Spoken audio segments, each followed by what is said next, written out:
अस्सलाम वालेकुम, क्या हाल है आप लोगों के। शुक्रिया इस चैनल को सब्सक्राइब करने का। दिन ब दिन तादाद में इजाफा होता जा रहा है। हाँ जी, तमाम दोस्तों को खुश आमदीद जी। आज टॉपिक ज़रा थोड़ा सा हट के इसलिए कि आज जब मैं किचन में मसरूफ़ थी, इससे पहले मैं आपकी पोस्ट देख चुकी थी। आपको शायद पता नहीं इसका कि मैं आपकी पोस्ट बड़े गौर से पढ़ा करती हूँ। उसमें से मुझे एक चीज़ जो बड़ी हैरत अंगेज़ लगी वो ये कि जब आप एक इल्मी फ़िक्री किस्म की पोस्ट को शेयर करते हैं, उसमें मुश्किल से 8, 10, 2, 3 likes share something like that आ जाता है। मगर ये जो आपने अभी हालिया तस्वीर एक लंदन की आपने 2017 की शेयर की है, उसमें तो 1 घंटे के अंदर अंदर मैं हैरान हो गई, इतने लाइक्स और इतने कमेंट्स और ये और वो। तो इससे एक चीज साबित होती है कि लोग आपकी पोस्ट को देखते हैं, मगर वो उन चीजों को पसंद करते हैं धड़ाधड़ जिसमें के इल्मी फिक्री बात इतनी ज्यादा नहीं होती, मगर एक थोड़ी सी एंटरटेनमेंट का अंसर होता है। इसकी क्या वजह है? मुझे अच्छी नहीं बात लगी। I am sorry to say about that. लोगों ने मेरी तस्वीर पसंद की, आप जल क्यों रही हैं? मैं तो जल नहीं रही हूँ, मगर I am sorry to say about that कि आप लोगों को मतलब कि थोड़ा सा इल्मी फिक्री बातों पे इतनी आप लोग नहीं पसंद करते। हर वक्त इल्मी फिक्री बातें करते रहे यार। कभी हमें एंजॉय भी तो करने दिया करें ना। आप करें एंजॉय करने के लिए इतनी चीजें कि आपको मैं अभी आगे भी बताती हूँ। असल में वो तो देखें जी, वो मैंने भी शरारत की थी और पीछे जो असल में मेरी तस्वीर इतनी मकबूल कभी नहीं होनी थी जितनी कि मेरे पीछे जो कुछ एक जोड़ा कर रहा था ना, लोग उसे देख रहे थे और पाकिस्तानी लोग जो हैं वो फ्रस्ट्रेशन का शिकार हैं। चले, अगर उन्होंने फ्रस्ट्रेशन निकाल दिया तो कोई हर्ज नहीं, उन्होंने देख लिया, अच्छी बात है। अब देखे ना, मैं और आप बैठते हैं तो लोग कहते होंगे कोई चैनल देखता ही नहीं। अगर मैं किसी और लड़की को बिठा दूं तो शायद चल जाएगा। अगर कोई हो ना बीना मलिक स्टाइल की या कोई और स्टाइल की लड़की बैठी हो तो ऐसे धड़ाधड़ देखेंगे कि आपका चैनल दिन रात 1 मिनट में ऐसे जाएगा ऊपर कि आप भी हैरान हो जाएंगे। मेरा ख्याल है कोई एक आध प्रोग्राम इस तरह कर लें। बुलाएं, एक कुर्सी खाली पड़ी हुई है, हमने नहीं, कुर्सी खाली थोड़ी करनी है, ये कुर्सी इधर बिठाएंगे। मोस्ट वेलकम, मैं तो चाहती हूँ। लेकिन ये जरूर है, एक बात सीरियस नोट पे है कि देखें, ये एक चैनल जो हमारा मियाँ बीवी चैनल है, ये कोई मतलब पैसा कमाने के लिए नहीं बनाया गया है, ये एक अवेयरनेस के लिए बनाया गया है। लेकिन जो ये आप पोस्ट लगाते हैं ये जो अवेयरनेस का मसला है ना, इसको रहने तो फिर ये किस लिए खोला है? ये दुकान किस लिए? ये दिल पशोरी हम करते हैं। हाँ, ये हमने ठेका नहीं लिया हुआ सारों को ठीक करने का। दिल पशोरी के लिए थी। हाँ, तो वो मैंने इसीलिए लगाई थी, एंजॉयमेंट के लिए लगाई थी। मगर मैं अपनी आवाम से मतलब ये कहना चाहती हूँ, मेरा एक छोटा सा पैगाम है कि बराए मेहरबानी कि जैसे एक डॉक्टर साहब हैं कनाडा के, उन्होंने कितनी डिटेल में कोरोना वायरस के हवाले से, आपके फ्रेंड है, उन्होंने कितनी अच्छी बातें की थी। मैं बड़ी हैरान हुई, इस पे सिर्फ 4 लाइक्स आई हुई हैं और कोई कमेंट। आपको इस तरह की चीजों को क्यों नहीं पढ़ते, क्यों नहीं देखते? देखें, हमारे समाज में पढ़ना लिखना वैसे ही बहुत कम हो गया है, सिर्फ देखना और सिर्फ रट्टे पे काम चलता है, मोटा हिसाब। और अगर स्कूल और कॉलेज में कोई एजुकेशन ठीक तरीके से दी जा रही हो, कुछ सोचने और गौर व फिक्र करने की बात हो। पिछली दफ़ा भी हमने आपको यही बताया था कि हम जो है ना, बेसिक जो चीज़ थी जिस पे नोम चोम्स्की ने भी इशारा किया था, वो यही था कि आप लोग क्रिटिकल थिंकिंग नहीं करते। जब तक हमारे स्कूलों में और कॉलेजों में क्रिटिकल थिंकिंग की तालीम नहीं दी जाएगी, उस वक्त तक हम नहीं कुछ कर सकते। तालीम कोई नहीं किया जाएगा जब तक। एनकरेज की भी बात नहीं है। मसला ये है कि आप देखें ना, अब हमारा बेटा उधर पढ़ता था पाकिस्तान में, नाम नहीं लेंगे उस जगह का। नहीं, नाम लेने में भी कोई हर्ज नहीं। अच्छा, अब वहाँ पे केमिस्ट्री के प्रोफेसर भी इस्लामी तरीक पढ़ाना शुरू कर दिया, उन्होंने दाढ़ी रखी हुई थी। अच्छा, जो फिजिक्स के प्रोफेसर हैं वो भी इस्लामी तरीक पढ़ाना शुरू कर देते हैं। तो जब आप फिजिक्स और केमिस्ट्री बायोलॉजी के टीचर इस्लाम पढ़ाना शुरू कर देंगे, उन्होंने दाढ़ियाँ रखी हुई हैं, तो फिर आप क्रिटिकल थिंकिंग कैसे आएगी? क्रिटिकल थिंकिंग ऐसे नहीं आती। अब हम भी जब अपने वक्त में स्कूल में या कॉलेज में, बल्कि कॉलेज में मैंने एक सवाल किया था, गवर्नमेंट कॉलेज में मैं पढ़ता था, तो उस वक्त ग्रेजुएशन में कर रहा था। आप अंदाज़ा करें ग्रेजुएशन की सूरत हाल थी, 1983 की बात है, और उस वक्त तक ज़ियाउल हक ने इस्लामियात लाजमी कर दी हुई थी। मैंने सिर्फ एक ही सवाल पूछा था, तो टीचर ने कहा था, प्रोफेसर साहब ने कहा था कि ऐसे सवालात नहीं पूछते। जब आप गूगल सर्च नहीं था उस वक्त, अभी गूगल नहीं आया था। गूगल चाचा नहीं, गूगल पे भी आप चीजें होती हैं, लोग सवाल तो करते हैं ना, आप स्कूल किस लिए जाते हैं, कॉलेज आप किस लिए जाते अभी भी, हैं? हाँ वैसे वाकई अभी भी गूगल है, लेकिन अगर लोग टीचर भी, आपको पढ़ा रहा है, अब हमारा प्रॉब्लम ये हो गया है, मैंने आपको पहले भी बताया था कि ओवरडोज हमें दे दी गई है, और अब हर कोई जो है ना अपना सब्जेक्ट तो उसको पता नहीं है, उसको इस्लाम का सबसे ज्यादा पता है और वो इस्लाम ही पढ़ाता है। वैसे हम एक जगह अकाउंट्स पढ़ने जाते थे, वहाँ पे स्टैटिस्टिक्स के टीचर थे। अच्छा, अब उनका नाम था मोहम्मद इस्लाम चौधरी। अच्छा, अब वो कहते थे कि चूंकि ज़िया-उल-हक ने इस्लाम नाफिज किया है तो हम आपको इस्लाम की भी तालीम देंगे। तो अब यही कुछ हो रहा है, तो यही हाल है। अब आप वो कह रही थी ना कि जी वो, अच्छा चलें। लेकिन आप ये बात करते हैं कि इस्लाम के, आप समझते हैं कि क्या पाकिस्तान में बहुत ज्यादा इस्लाम है, आप ये समझते हैं? इस्लाम नहीं है, ऐसा मुनाफिकत नहीं है, ज्यादा है, मुनाफिकत मुनाफिकत ज्यादा है। जी। इस्लाम के नाम पे मुनाफिकत जी, की तो जाती मैं है। आपको इसी हवाले से कहना इस्लाम चाहती हूँ, इस्लाम ऐसे थोड़ी नहीं, इस तरह ऐसा नहीं नहीं, आता। हाँ। इस्लाम कहीं भी नहीं है, मैं आपको बताऊं, इस्लाम कहीं भी नहीं है अच्छा। और ना इस्लाम आ सकता है। ये भी आप अपनी गलतफहमी दूर कर लें। चलें, ठीक असल है। चीज़ ये है कि सिस्टम होना चाहिए, एक डेमोक्रेटिक सिस्टम हो, जिस जैसे देखें ना, आप अमेरिका में बैठी है ना, यहाँ पे लोग जाते हैं ना, मस्जिदों में नमाजें पढ़ते हैं ना, सारा कुछ होता है। यहाँ पे मौलवी बोलता है? नहीं बोलता, खामोश रहता है। यहाँ पे मौलवी बेहयाई के खिलाफ कभी नहीं बोलेगा। हाँ, मैंने देखा है कई एयरपोर्ट पे मौलवी भी होते हैं, जा रहे होते हैं, लेकिन वो कभी ये नहीं कहते कि तुमने ये कपड़े क्यों पहने, तुमने ये क्या। उधर तो हमने ठेका लिया हुआ है ना सारों का। हाँ। जरा कोई बात हो जाए, इस्लाम ने ऐसे कहा, ये आप ऐसे नहीं कर तो उन सकते। सबके दरमियान से गुजर के वो जाते हैं, हाँ। उन्हीं के सामने yes yes okay okay thank you करते रहते हैं। बल्कि आज ही मैं एक ये फेसबुक पे एक वीडियो देख रहा था, एक खातून थी, कोई पता नहीं वो किसी से लड़ झगड़ रही है, पुलिस वाले से लड़ रही है या क्या है। अच्छा। तो पाकिस्तान में? हाँ, पाकिस्तान में किसी राह चलते ने उसकी वीडियो बना ली है। अब अच्छा, अब वो कह रहे हैं कि देखे जी इसने शराब पी भी है, ये किया हुआ, वो किया हुआ, बगैर सोचे समझे एक बंदे ने लिख दिया कि शराब पी भी है। बस फिर वो चल सो चल। फिर हमारे यहाँ सारे मौलवी हैं, और वो वैसे भी कोई औरत, मॉडर्न औरत, कोई जीन पहन के उस तरह किसी पे डांटे धमकाए, तू थोड़ियाँ गालियाँ निकाल दे, तो हम समझते हैं कि बस ये खातून जो है ना आवारा है, जिसने शराब पी हुई है। अगर यही काम कोई किसी मर्द ने किया होता तो ये कभी खबर बननी भी नहीं। जजमेंटल बहुत हैं। लेकिन मैं एक बात इसी बात पे करना चाहती हूँ कि हम समझते हैं कि शायद पाकिस्तान में वो सब कुछ नहीं होता जो यहाँ पे होता है, मगरबी ममालिक में वहाँ पे भी होता है।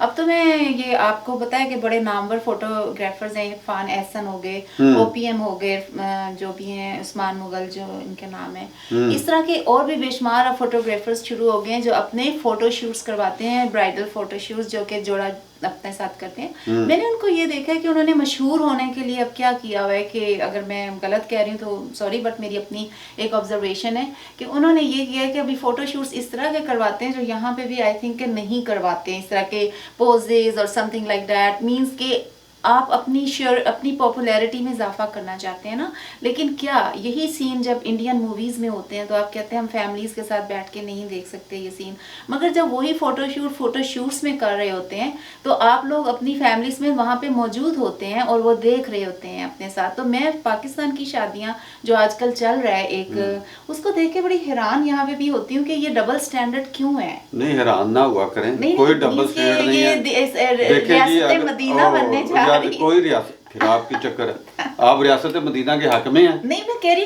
हूँ ऐलान तो वो ऐसा कर रहे हैं, वो छोड़ दें, वो उसकी ड्रामेबाजी को छोड़ दें, कोई डबल है स्टैंडर्ड नहीं है। देखें जी, हमारी सोसाइटी जो है, देखें हमारे वक्त में मुझे याद है कि हमारी मुझे अपनी पहली खाला की शादी याद है, जब वो ख्वातीन में वो दुल्हन बनी थी तो वो ख्वातीन में थी और दूल्हा जो था हमारे खालू वो मर्दों में बैठे थे और इकट्ठे बैठे ही नहीं थे।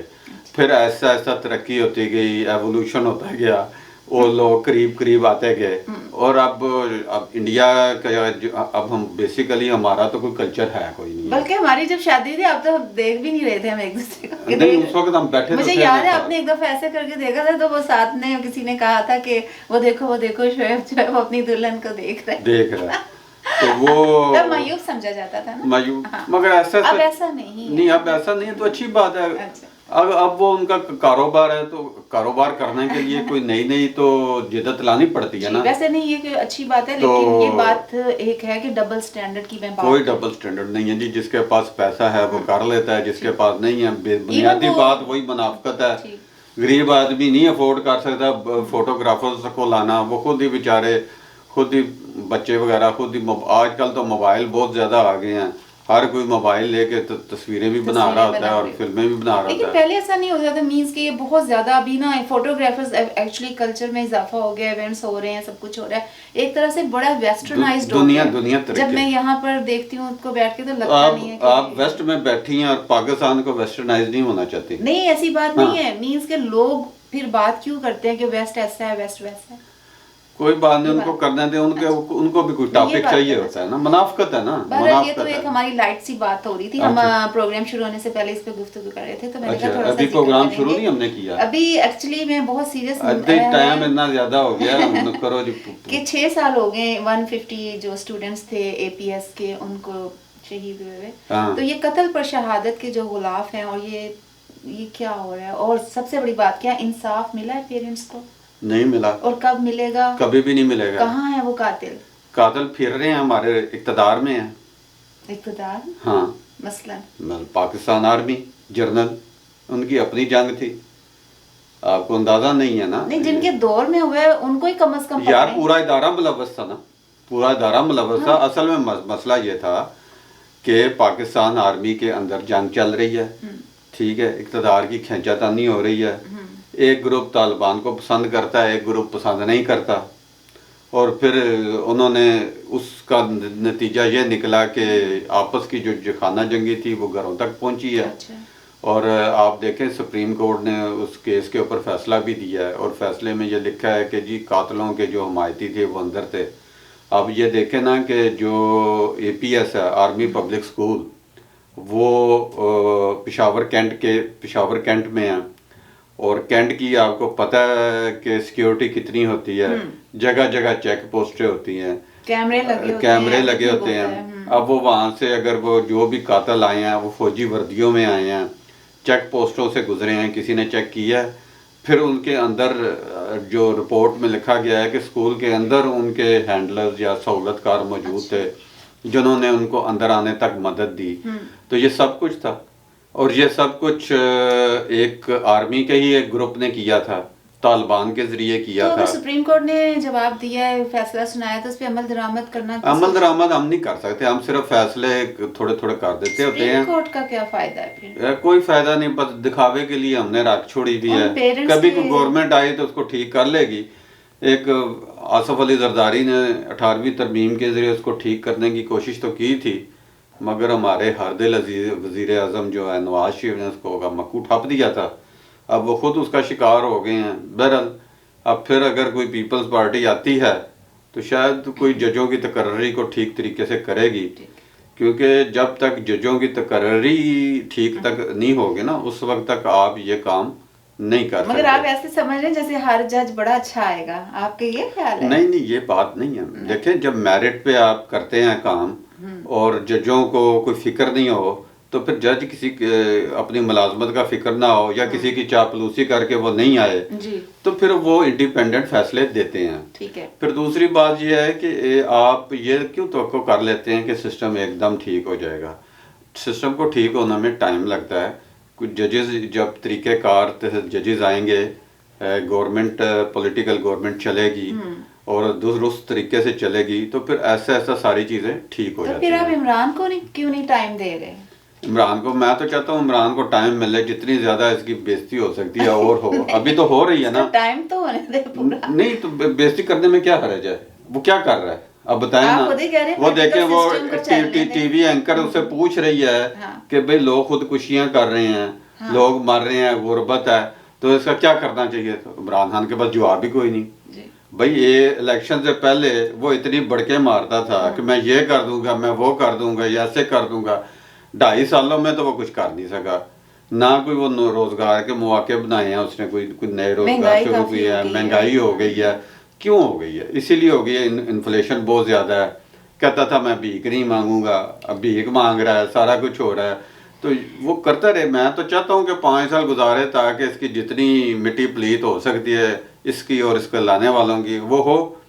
बाकी अवाम तो पिस रहे हैं तो पिसते ही रहेंगे, हमारी वजह से तो उसने कोई फर्क नहीं पड़ने इसीलिए वाला। मैं आपको अभी बात कर रही थी कि लाहौर में जो ऑरेंज ट्रेन चल रही है, अंदाजा था कि इसमें 2 से 2.5 लाख अफराद रोजाना ट्रैवल किया करेंगे और ट्रैफिक का रश सड़कों से कम हो जाएगा। लेकिन मुश्किल से 60-65 हजार लोग ट्रैवल करते हैं, इससे कोई फर्क नहीं पड़ा। एक मैंने पहले भी कहा था कि चाहे अच्छी बसें चलाएं, चाहे अच्छी ट्रेनें चलाएं, चाहे जहाज तो आपके वैसे नहीं चलते, तो आप लोगों को से फर्क नहीं पड़ेगा। फर्क आपका इंफ्रास्ट्रक्चर में पूरी तरह से जैसे भी है उसको ठीक करने से ना। अब बात देखें ना, वो हमारे जो वजीर आला हैं शहबाज शरीफ या मुस्लिम लीग नून जो है, ये सिर्फ दिखावे के काम करते हैं, बड़े बड़े प्रोजेक्ट शुरू कर देते हैं और लोगों को दिखाते हैं कि जी ये होगा।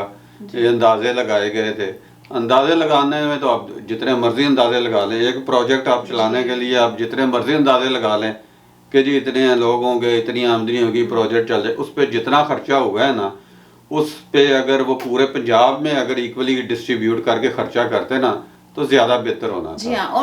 और होता क्या है कि इतना बड़े प्रोजेक्ट के लिए दूसरे गरीब इलाकों से लोग लाहौर में जॉब करने के लिए आते हैं, मुलाजमत करते हैं। अच्छा, जब वो प्रोजेक्ट कंप्लीट हो जाता है तो लोग वापस ही जाते हैं, वो उधर ही रह जाते हैं। और फिर होता क्या है कि कच्ची आबादियां बढ़नी शुरू हो जाती हैं। तो ये शहबाज शरीफ या नवाज शरीफ, इनके पास तरक्की का कोई मॉडल कोई नहीं है, इनका कोई विजन ही कोई नहीं है कि वो कोई देखे ना इंफ्रास्ट्रक्चर आपने बनाना है तो आप कोई सिस्टम को पहले ठीक करें और खर्चा देखें कितना आया। या तो आपके पास पैसा हो बहुत ज्यादा तो आप खर्चा कर लें। अब कुछ पंजाब के लोगों को तो छोड़ें, लाहौर के लोगों को साफ पानी का पीने का पानी नहीं मिलता और लोग वो बोतलें खरीद के हलकान हुए हैं। तो कुछ हमने बनाए थे किसी वक्त, वो फिल्टर सेंटर बनाए थे, वो भी मिट्टी हो चुके हैं। ये तो बहुत पुरानी बातें हो गई हैं। अभी हमने जो अभी की करंट इशू अगर देखा जाए तो कोरोना हम लाहौर की सफाई नहीं कर सकते। इसके लिए हमने तुर्की की कंपनी, हमारे गुड गवर्नेंस के जो थे शहबाज शरीफ, उन्होंने तुर्की को ठेका दे दिया कि भाई तुम हमारा कूड़ा करकट उठाओ।